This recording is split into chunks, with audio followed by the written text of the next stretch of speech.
This video is brought to you by Miniature Market. Thousands of board games, miniatures, and paints, discount prices at miniaturemarket.com. So I've been revisiting a lot of the dungeon type of card games.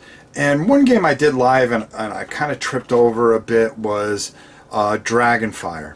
Now, I played this a few times after that and I really enjoyed it.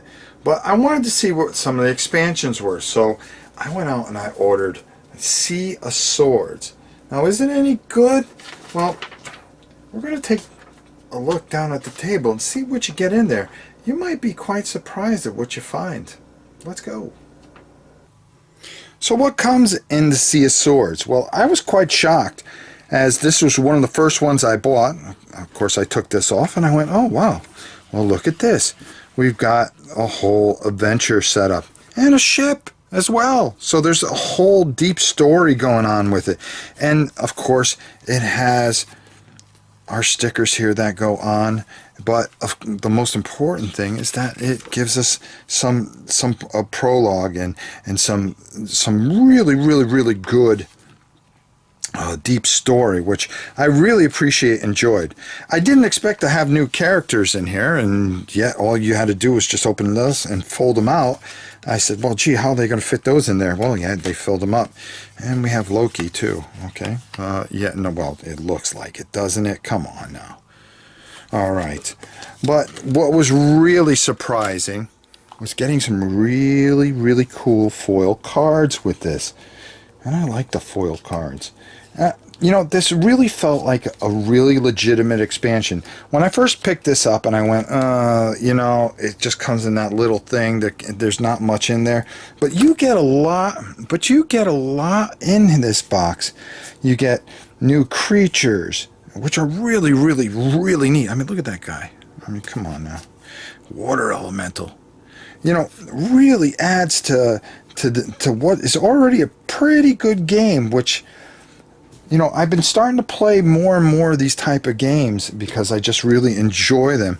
And of course, we have our Dragonfire cards and a whole bunch of different things, and adding in, of course, more grace, some grace cards, some basic devotion cards, and things like that, and the Veteran of the Sea card, which is very interesting. And I felt like I got a really good expansion here, and I was really happy with everything that I have here. And it made me want to order more of these. So I went out and, of course, ordered all the rest of the Dragonfires. But we'll have to see what we think about those later, because right now we're going to go up top and talk about, yes, you got it, Sea of Swords.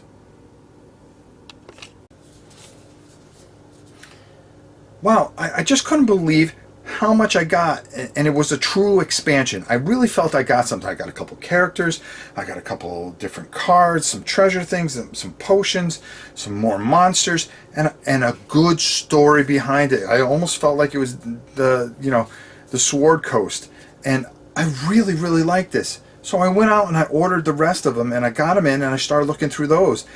And these are really fantastic, and I'm going to break down each one. And it just made me like this game even more. And Dragonfire is really growing on me. At first I was kind of, but as I started playing more and getting more used to the system, I'm finding I'm really enjoying it. And especially since I'm really into these type of games lately.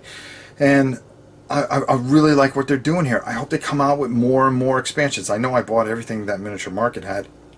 Plug for Miniature Market. But I really like this one. I love the story.